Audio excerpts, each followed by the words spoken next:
हाँ, चलिए ध्यान दीजिए यहाँ पर अध्याय 2 9th क्लास का, ठीक है। और चैप्टर नंबर 2 गति अर्थात मोशन। कुछ इम्पोर्टेंट बातें हैं, जैसे मानकर चलिए कि दूरी को सूचित करते हैं किससे, एस या डी से। किसे करते हैं, एस या डी से। दूरी को कहते हैं विस्थापन। क्या कहते हैं, विस्थापन। दूरी को क्या कहते हैं, विस्थापन। डिस्टेंस इसको कहते हैं इंग्लिश में। अगला है, दूरी को विस्थापन कहते हैं एक जैसा होता है लेकिन दोनों में अंतर है, ठीक है। विस्थापन दूरी का मतलब तो लंबाई एक प्रकार की होती है लेकिन दोनों में क्या है, अंतर है। आगे चलेंगे इसी अध्याय में समझेंगे, ठीक है। दूरी को अंग्रेजी में कहते हैं डिस्टेंस। क्या कहते हैं, डिस्टेंस, जिसको सूचित किया जाता है एस या डी से। अगला है विस्थापन डिस्प्लेसमेंट, जिसको सूचित करते हैं एस या डी या एक्स से, एस डी या एक्स से। चलिए आगे बढ़ते हैं। टाइम को सूचित किया जाता है टी से। टाइम को सूचित किया जाता है टी से। थोड़ा इसको हम और जूम कर लेते हैं ताकि और क्लियर रूप से समझ में आएगा, ठीक है।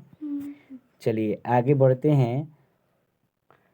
प्रारंभिक चाल या स्पीड या वेग यानी वेलोसिटी को सूचित करते हैं यू से, छोटा वाला यू। अंतिम चाल या वेग को सूचित करते हैं भी से, छोटकी भी, ठीक। यहाँ पर इनिशियल वेलोसिटी और यहाँ पर फाइनल वेलोसिटी है। नेक्स्ट है आपका त्वरण, यानी जिसको कहते हैं एक्सेलरेशन, ए से। इसको सूचित करते हैं किससे, ए से। नेक्स्ट वृत्त की त्रिज्या जिसको रेडियस कहा जाता है, इसको सूचित किया जाता है आर से, छोटा वाला आर। चलिए आगे बढ़ते हैं। यहाँ पर औसत चाल दे रखा है, ठीक है। एवरेज स्पीड जिसको बोलते हैं VAB से।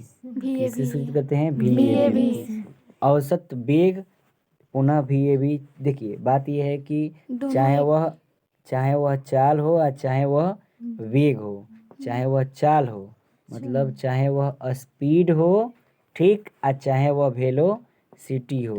वेलोसिटी हो मतलब चाहे वह वेग हो या चाहे वह चाल हो, इसका मतलब ये होता है VAB, ठीक।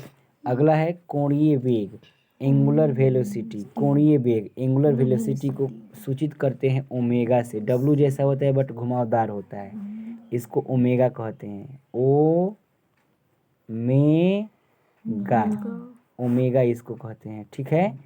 अच्छा, नेक्स्ट कुछ इम्पोर्टेंट फार्मूला है जो सामने इस स्क्रीन पर नज़र आ रहा है, ठीक। इसको एक बार डिस्कस करते हैं। देखिए पहला है इसमें दूरी, ठीक है।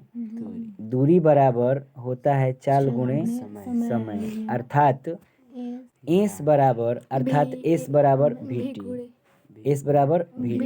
दूसरा है विस्थापन, तो विस्थापन बराबर होता है वेग गुणे समय, अर्थात S बराबर V इंटू टी। नेक्स्ट है औसत चाल बराबर होता है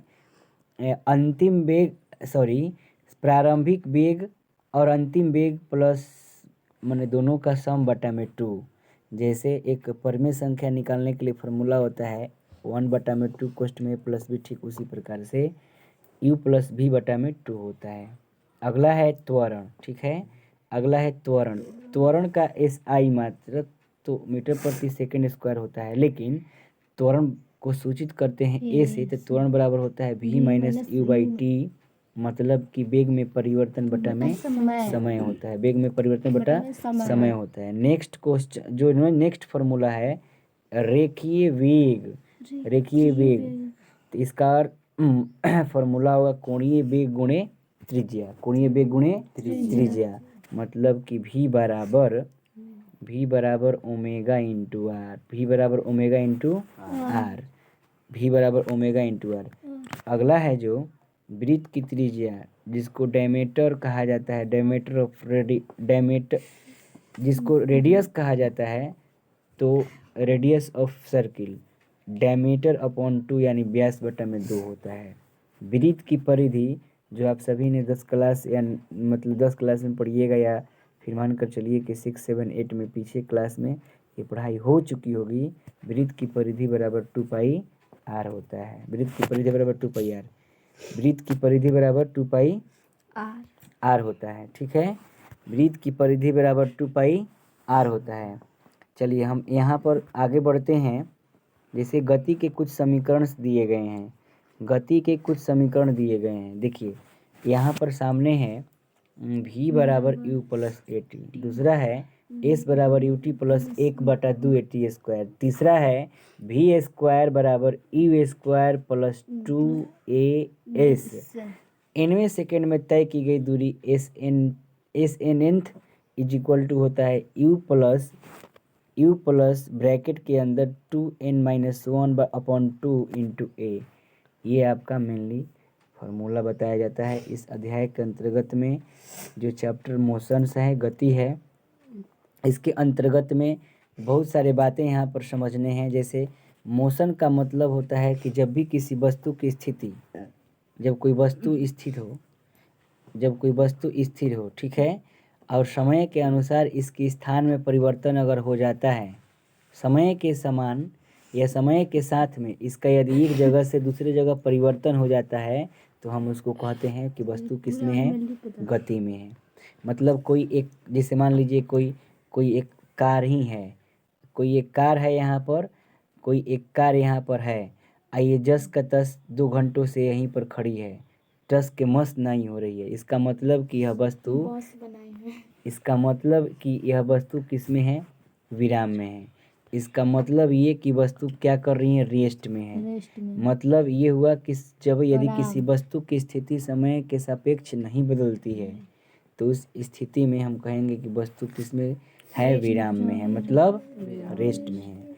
अगर वस्तु की स्थिति समय के सापेक्ष समय की तुलना में यदि परिवर्तन हो जाती है तो इसका अर्थ ये होगा कि वस्तु किस में है, गति में है। वस्तु किस में है, गति में। तो बस आज के इस पार्ट में इतना ही तक रहेगा, पार्ट 1 में। नेक्स्ट पार्ट 2 में मिलेंगे, ठीक है। इसको